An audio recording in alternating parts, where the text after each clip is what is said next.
سیدنا ہود علیہ الصلوۃ والسلام کا تذکرہ، انی توکلت علی اللہ ربی و ربکم، میرا بھروسہ اسباب پہ نہیں، میرا بھروسہ افراد پہ بھی نہیں، میرا بھروسہ رب العالمین پہ ہے۔ حالات جیسے بھی ہوں، حالات سے سمجھوتا بھی نہیں اور رب کے علاوہ کسی اور پہ بھروسہ بھی نہیں۔ حالات پہ سمجھوتا بھی نہیں اور رب کے علاوہ کسی پہ بھروسہ بھی نہیں۔ جس کا رب پہ بھروسہ نہیں ہوتا پھر وہ حالات سے سمجھوتا کرتا ہے۔ بھائی حالات ایسے ہیں لہٰذا ہم خاموش ہوتے ہیں، لیکن اللہ والے حالات سے سمجھوتا نہیں کرتے بلکہ رب پہ بھروسہ کرتے ہیں۔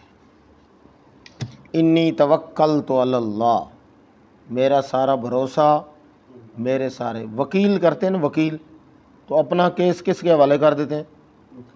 وکیل کے۔ اب وہ جانے اور کیس جانے، تو انہوں نے بھی کہا کہ ہم نے اپنا معاملہ کس کے حوالے کر دیا ہے؟ اللہ۔ اور دنیا کا وکیل بک بھی سکتا ہے، جھک بھی سکتا ہے۔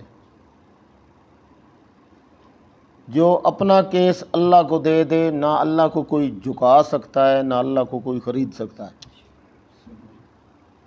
ایسے ہی ہے نا؟ ہاں۔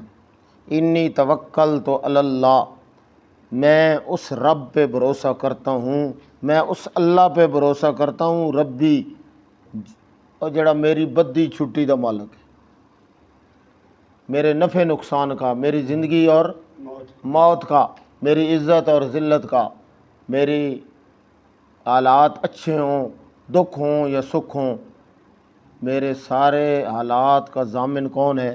اللہ ہے۔ کیوں؟ میں نے اس کے اوپر توکل کیوں کیا ہے؟ ربی، میں اس کا کھاتا ہوں، میں اس کا جس دا کھائیے اسے دے گیت گائیے۔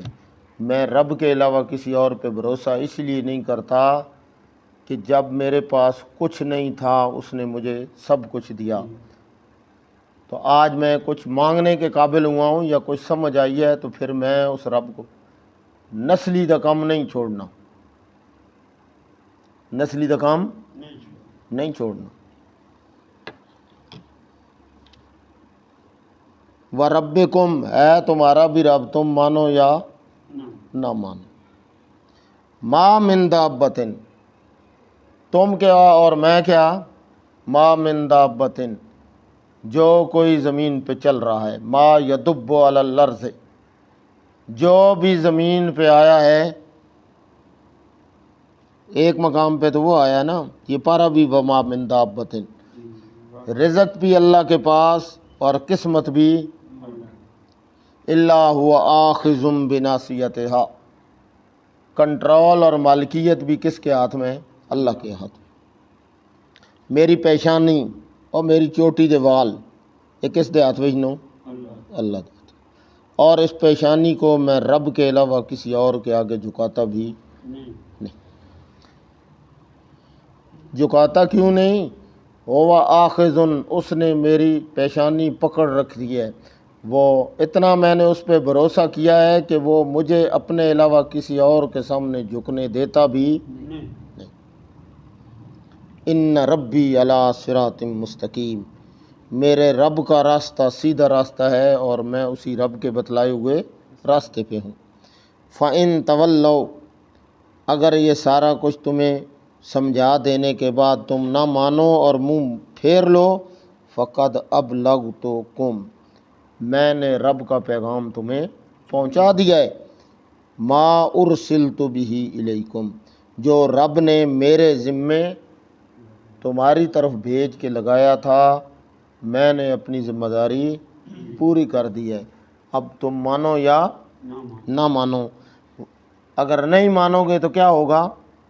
وَيَسْتَخْلِفُ رَبِّي قَوْمًا غَيْرَكُمْ، اللہ تمہیں تباہ کر کے تمہارے علاوہ کسی اور، وَيَسْتَبْدِلْ قَوْمًا غَيْرَكُمْ وَلَا تَضُرُّونَهُ شَيْئًا، وہاں پہ بھی میرے خیال میں یہی الفاظ ہیں۔ اللہ کہہ ہود علیہ السلام فرما رہے ہیں کہ اللہ تمہارے علاوہ ایسی اور قوم بھیج دے گا جو رب کی نافرمان نہیں ہوگی، اس کے پاس بندوں کی کمی نہیں ہے۔ ولا تضرونہ شیئا، اور تم رب کا کچھ نہیں بگاڑ سکتے، لیکن رب تمہیں تباہ اور برباد کر سکتا ہے۔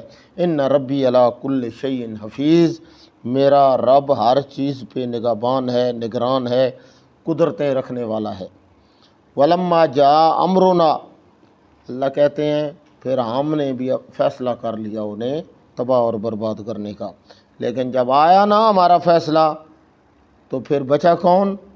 جس نے نعرہ لگایا تھا انی توکلت علی اللہ۔ اللہ فرماتے ہیں نجینا ہودا، نجینا ہودا، ہم نے ہود علیہ السلام کو نجات اور کامیابی عطا فرمائی، اور ساتھ ساتھ والذین آمنوا معہ، جو اس کے ساتھ ایمان لے آئے ان کے ساتھ بھی ہم نے وہی معاملہ کیا جو اپنے نبی کے ساتھ کیا۔ کیوں؟ وہ کھڑے کس کے ساتھ تھے؟ اس سے پتہ چلتا ہے اللہ نبی اور غیر نبی کو نہیں دیکھتا، ان کے کام کو دیکھتا ہے۔ نبی اور غیر نبی کو اور قوم دے نبی آئے تے انہاں دی حمایت ترکھان کیتی ہے، سید تے نمبردار نہیں کیتی، قوم دے ترکھان تے کمی انہاں دی حمایت کیتی۔ قوم کیا اس نو مار دیو، اس کا پیچھے ہے کون؟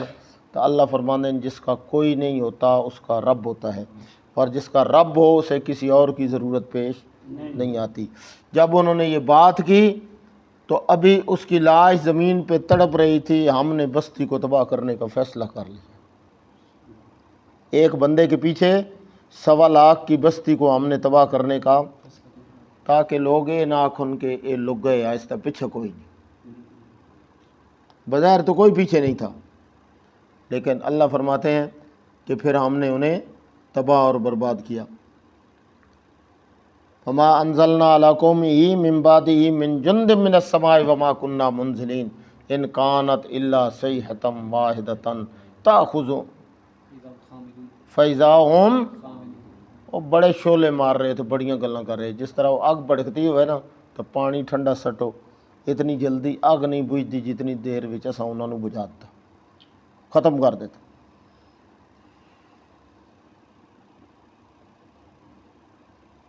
وَنَجَّيْنَاهُمْ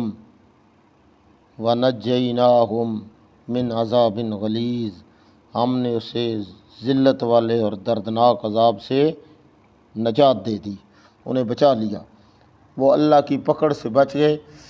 ایک ساتھ کھڑے ہیں، ایک قوم، ایک کنبے، ایک قبیلے کے ہیں، آدھے عذاب میں آ گئے اور آدھے بچ گئے۔ اسی طرح قیامت کے دن بھی ایک گھر کے 5 افراد ہوں گے، 3 اللہ کی پکڑ میں آ جائیں گے اور 2 بچ جائیں گے۔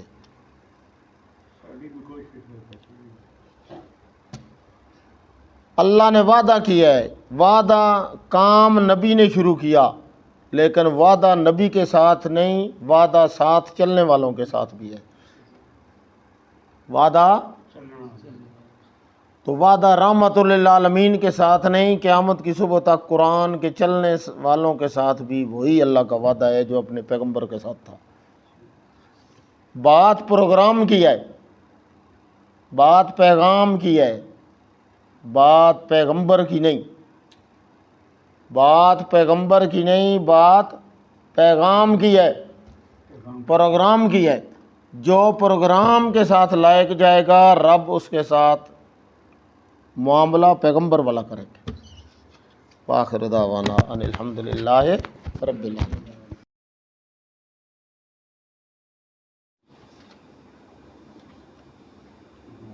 نحمدہ ونصلی ونسلم علی رسول الکریم، اما بعد فاعوذ باللہ من الشیطان الرجیم، بسم اللہ الرحمن الرحیم۔ انی توکلت علی اللہ ربی وربکم، ما من دابۃ الا هو آخذ بناصیتها، ان ربی علی صراط مستقیم، فإن تولوا فقد أبلغتكم ما أرسلت به إليكم ويستخلف ربي قوما غيركم ولا تضرونه شيئا ان ربی علی کل شیء حفیظ ولما جاء امرنا نجینا ہودا والذین آمنوا معه برحمت منا ونجیناهم من عذاب غلیظ۔